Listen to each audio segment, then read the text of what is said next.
প্রিয় দেশবাসী, আসসালামু আলাইকুম। চলুন প্রথমে একটি ভিডিও দেখে আসি।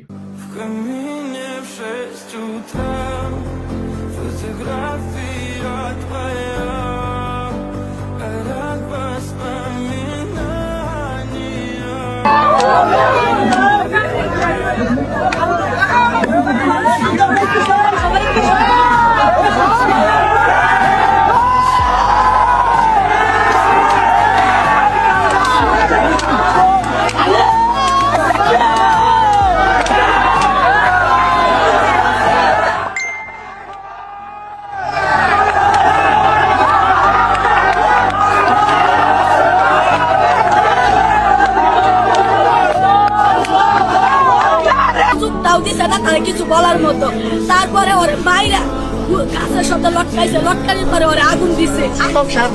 আপনারা তো দেখলেন, আপনারাই বলুন, আমি কি বলবো? আমার কিছু বলার নাই। আমি সবচেয়ে অবাক হয়েছি, আমি ওর ফ্যামিলির সঙ্গে কথা বলার পর সত্যি মানে আমি অবাক হয়েছি, বাকরুদ্ধ। এটা কি আমার বাংলাদেশ? আমি চিনতে পারিনি। ওর বাবা মায়ের সঙ্গে আমি কথা বলার পর পরিবারের প্রত্যেকটা লোকের সঙ্গে আমি কথা বলেছি। আমি খুব কষ্ট করে নাম্বার জোগাড় করেছি, ওদের আমি কথা বলার চেষ্টা করেছি। ওর বাবার ভাষ্য মতে ও যখন ঘুরতে যায়, বলে 16ই ডিসেম্বর ওর অফিস বন্ধ, তাই ও ঘুরতে যায় 16ই ডিসেম্বর। ওর বাবার থেকে 100 টাকা এবং ওর পিসির থেকে 50 টাকাও ধার নিয়ে যায়, ঘুরতে যায়। ওর কোনো এক জায়গায় বসে যে কোনো আলোচনা হবে ধর্ম বিষয়ে, সেটিও ছিল না। ও নিজে ইউজ করতে একটা বাটন ফোন। নিজের 9 জনের পরিবারের সদস্য, 9 জন পরিবারের সদস্যকে সে একা তার খরচে সে বহন করতো। তার বাবা অসুস্থ, মাঝে মধ্যে কোনো কাজ পেত না, সেটার মাধ্যমে সংসার চলতো। 9 জনের পরিবার সে একা বহন করত, সামান্য কিছু বেতন দিয়ে। কি মর্মান্তিক ব্যাপার, কি দুঃস, মানে কি অরাজকতা! আল্লাহ আল্লাহ, আমাকে মাফ করো। আমি বারবার করজোরে 2 হাত জোর করে আমি তাদের কাছ থেকে ক্ষমা চেয়েছি। আমার ধর্মের পক্ষ থেকে আমি ক্ষমা চেয়েছি, আমার দেশের পক্ষ থেকে ক্ষমা চেয়েছি। আর সবচেয়ে বড় দুঃখের ব্যাপার, আজ 2-3 দিন হয়ে গেল, এখন অবধি সরকারিভাবে কোনো যোগাযোগ, কোনো সাহায্য, কোনো সহযোগিতা, বিন্দু পরিমাণে কোনো আশা তারা পায় নাই। আপনি কল্পনা করতে পারবেন না। ও হিন্দু জন্য কি মানুষ না? কথায় কথায় না আমরা অন্য দেশের, আমাদের ফিলিস্তিন, তারপরে ইন্ডিয়া, অন্যান্য দেশের মুসলিম ইয়ার কথা বলি, তো আমাদের কি মানে ও কি বাংলাদেশের মানুষ না? ও নিয়ে কি কথা বলা উচিত না? রাসূল সাল্লাল্লাহু আলাইহি সাল্লাম 40 বছর পর সালাত আদায় করা শুরু করেছেন। কিন্তু 40 বছরের আগে ওনার যে পুরো বিশ্ব জয়, উনি যে মহামানব হওয়া, উনি যে পুরো বিশ্ব জয় করেছিলেন, বিশ্বের কাছে ধর্ম প্রচার করেছিলেন শুধুমাত্র মহানুভবতা, ক্ষমাশীলতা, সহনশীলতা, ওনার কয়েকটি চারিত্র বৈশিষ্ট্যের কারণে, যার মধ্যে ধর্ম লুকায়িত থাকে। ধর্ম কাকে বলে জানেন? আপনার চরিত্র মহানুভবতা, সহনশীলতা, ক্ষমাশীলতা আপনার চরিত্রে যদি থাকে, আপনার চরিত্র দেখে একজন বিধর্মী লোক আপনার ধর্মের প্রতি আকৃষ্ট হবে এবং আপনার ধর্মকে গ্রহণ করবে। একে ধর্মপ্রচার বলে। আপনি একজন নিরপরাধ জ্বলন্ত মানুষকে আপনি নারায়ে তাকবীর বলে, আপনি আল্লাহর নাম নিয়ে, আপনি রাসূলের দোহাই দিয়ে, আপনি তাকে পুলিশ হেফাজত থেকে সে বাঁচার জন্য কাকুতি মিনতি করতেছে, আপনি তাকে পুলিশ হেফাজত থেকে ছিনিয়ে আনলেন, তাকে পিটিয়ে লাথি গুড়ি ঘুষি দিয়ে তাকে হত্যা করলেন এবং হত্যা নিশ্চিত করতে তাকে উলঙ্গ করলেন, তোর 2 পা বেঁধে গাছের সঙ্গে ঝুলালেন উল্টা করে, পেটালেন এবং রক্তাক্ত মৃত্যু নিশ্চিত করার পর ফাঁসি দিলেন। তারপরে আপনারা পেট্রোল ঢেলে আগুন জ্বালাই দিলেন এবং হাজার হাজার মানুষ সেই দৃশ্য দেখলো। এই দৃশ্য দেখার পর কোনো বিধর্মী আপনার ধর্ম প্রতি সহানুভূতি হবে? আপনার ধর্মের প্রতি আকৃষ্ট হবে মনে হয়? এই যে ধর্মের নামে যে জিম্মি করে, যে এই যে পুরো দেশে যে অরাজকতা করেন, এই যে ইয়া করেন, এতে ধর্মের লাভ হয় না, এতে ধর্মের ক্ষতি হয়।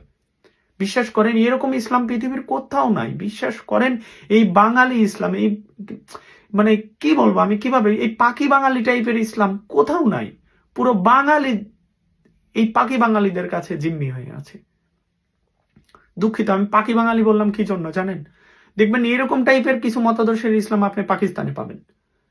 ইসলাম এতটাই বিস্তৃত, আপনি বিভিন্ন দেশে ইসলামের বিভিন্ন একটু ডিফারেন্সিয়েশন পাবেন, একটু ডিফারেন্স পাবেন, বাট সবারই কিন্তু রাসূল সাল্লাল্লাহু আলাইহি সাল্লাম সবার, আল্লাহ সবার কিন্তু দিন শেষে সবাই এক জায়গায় সেজদা দেয়, এক জায়গায় মাথা নোয়ায়। বসনিয়াতে যদি যান দেখবেন যে রমজান আসলে বসনিয়ার একটা গোষ্ঠী আছে যারা নাচা গান করে, তারপরে রমজান শুরু করে। এরকম বিভিন্ন দেশে বিভিন্ন, আপনি ইসলাম যদি দেখেন আলাদা আলাদা কিছু ডিফারেন্সিয়েশন আছে।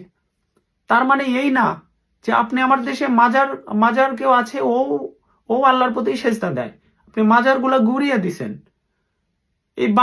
এই পাকি বাঙালি যে ইসলাম বলে, যে পাকি বাঙালি ইসলাম, বিশ্বাস করেন ভাই, অল্প কিছু সংখ্যক লোক নিজের ইসলাম, নিজের ধর্মের লোকের এরা নিরাপত্তা দেয় না, নিজের ধর্মের লোককে এরা হত্যা করার বৈধতা দেয়। নিজের ধর্ম প্ররোচনা করে অন্য একটু ডিফারেন্ট মাইন্ডেড, তাই তার ধর্মীয় প্রতিষ্ঠানগুলা ঘুরিয়ে দেয়। আজকে হয়তো আমি ভাই ধর্ম বিষয়ে এত শিক্ষিত না, এত জ্ঞানও না, আপনাদের মতো আমার এত জ্ঞান নাই, কিন্তু এইটুকু বলতে পারি, বিশ্বাস করেন আপনাদের যে এই মব কালচার, এই পুরো দেশ যে ডিস্ট্রয় করা, এই যে একজন বিধর্মীর উপরে যে এই যে নারকীয় হত্যাকাণ্ড, মানে মধ্যযুগেও মনে হয় এরকম হত্যাকাণ্ড, এরকম নারকীয় ভাবে হত্যাকাণ্ড হতো।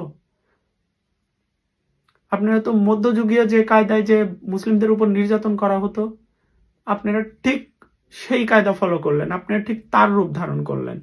এর বিচার আপনাদের আল্লাহ করবে। আমি ওর পরিবারের কাছে 2 হাত জোর করে ক্ষমা চাইছি, আমি বলছি, এবং আমি ওর পরিবারকে